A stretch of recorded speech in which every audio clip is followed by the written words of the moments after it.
Hi Disciples, today we're learning the last little bit of T for 2. The chunk we're learning today sounds like this.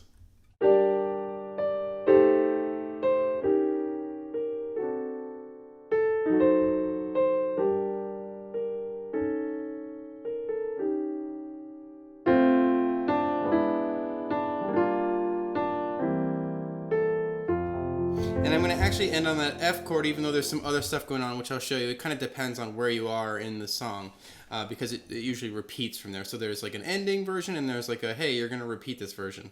So what's important to remember is that we've just come out of the A prime section that has that interesting ending. This is what I covered in the last video, but that I'll show you one more time what that last ending sounds like. We've just played to C, and we played an A minor 7 flat 5 into a D7 flat 9.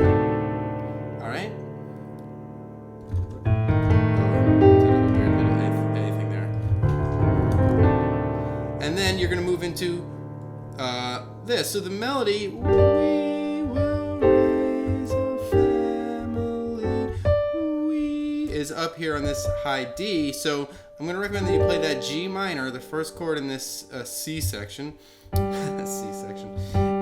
If you play a G in your left hand and a D, a G, a B flat, and a D in your right hand,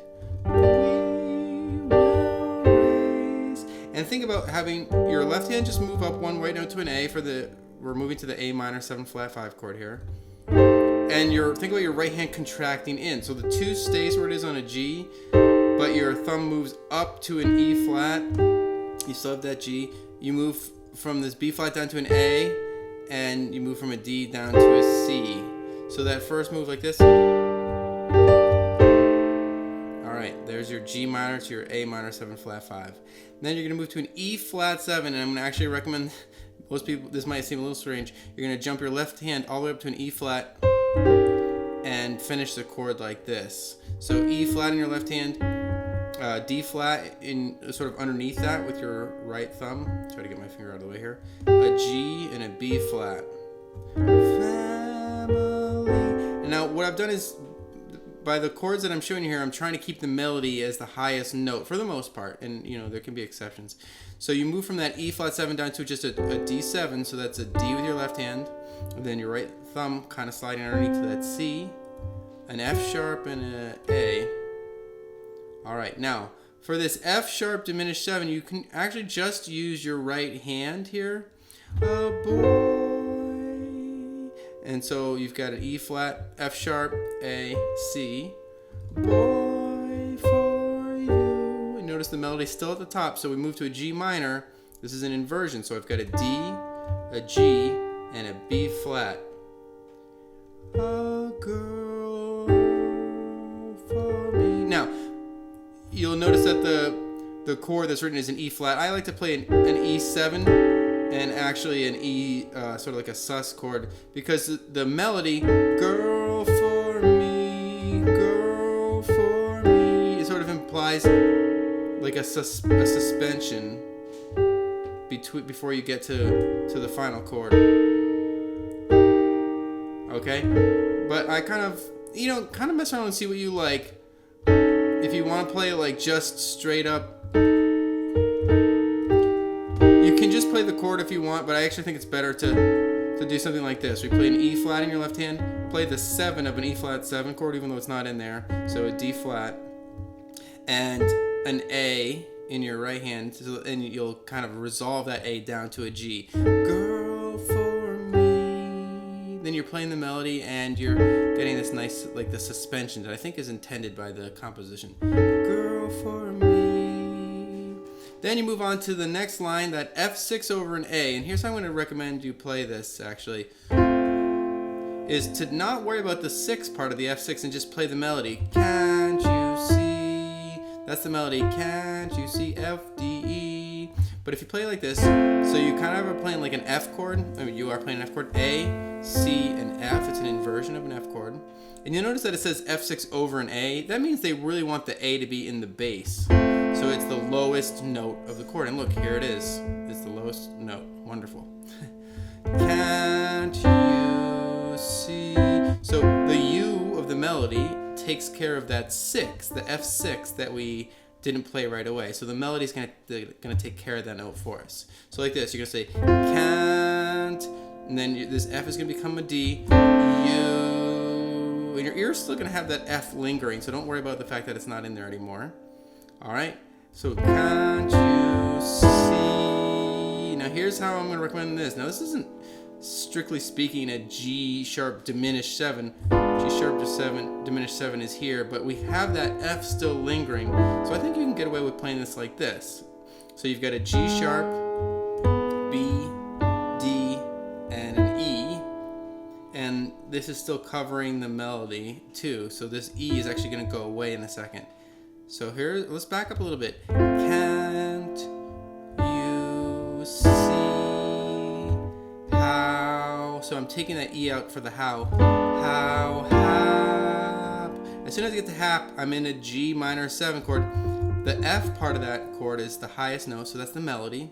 So we've got a G, a B flat, a D, and an F. Happy we. Come down here and play a C with my left hand, and I'm going to kind of complete that chord with my right hand, keeping the E, the we, in the top part of the chord. So I've got a G, a B flat, a C, and an E in my right hand. We would. Would is all the way up here on an A, so I just kind of, I got my right pedal down again. I'm sustaining that chord. Would be. So I clear that chord right before I hit that last chord, that F. So notice the melody is would be. Those are always like at the top of my hand, and then it's gonna jump out. So I've got a C, an E, and an F in my left hand, an A, a C, and an F in my right hand. That's the melody. So the only other thing, that's that section here. The only thing that you need to know is, those chords you see in parentheses afterwards. Now with jazz, you often will play 32 measures, or whatever the chorus is, whatever the the form of the piece is.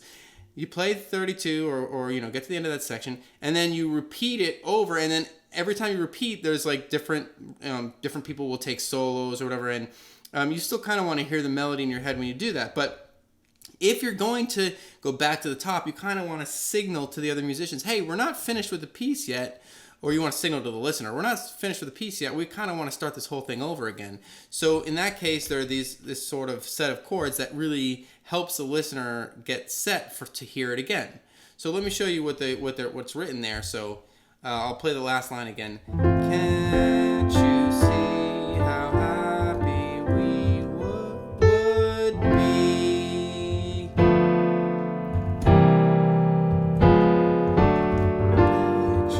And back into the top. So you have this series of chords that leads your ear to want to hear that G minor 7 into the C7, structure that happens at the beginning of the whole form.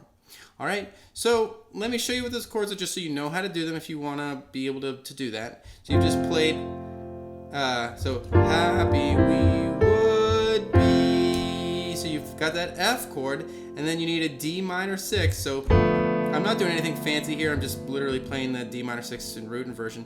D, F, A, and B. And then a C7, same thing. Root inversion, C, E, G, B flat. And you'll see that it just kind of walks up. So move everything up a half step to get to that C sharp 7. C sharp, F. Let's see, what would we call that? C sharp. F, A flat, and B. And then you do it again.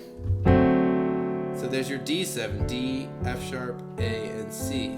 So it's kind of like once you hit that C7, it's just all half steps up until you get to that G minor 7 to start the piece over again. Now the last little thing that I want to show you here is a really cool thing I like to do with endings like this, and for some reason I don't know why I feel like it works for here, but it does. Hopefully you'll agree when you hear it. when you finally get through the whole form of the song, you've done your solos, and you really want to end the piece, so, you might just leave it on that F there, but for me, I want something more special than just playing the F to end it. So I'm going to play this section once as if we've played through the song a bunch of times and show you an idea for an ending, okay?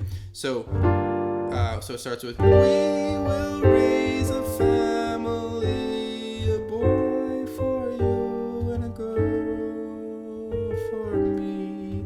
Can't you see how happy we would be?"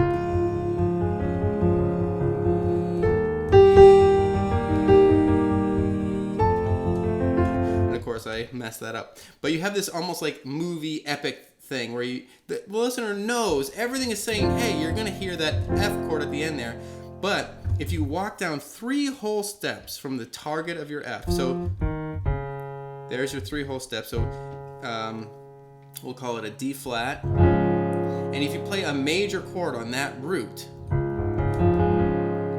so I'm playing D flat, A flat, D flat, F, A flat, and D in my right hand. And remember, we've just played, the melody is here. B. Now, if you move everything up 1 whole step, or think about like your left hand moving up to, a step away, so you've got E flat.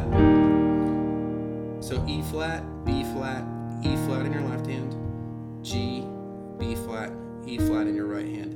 And then finally getting to that last F chord that the ear really wants to hear and knows is coming. F, C, F, A, C, F. Then you get something that sounds really like finished and epic and satisfying. So I'll show you that ending one more time with that ending I just showed you, so it's all in context. We will raise a family, a boy for you and a girl for me. Can't you see how happy we would be?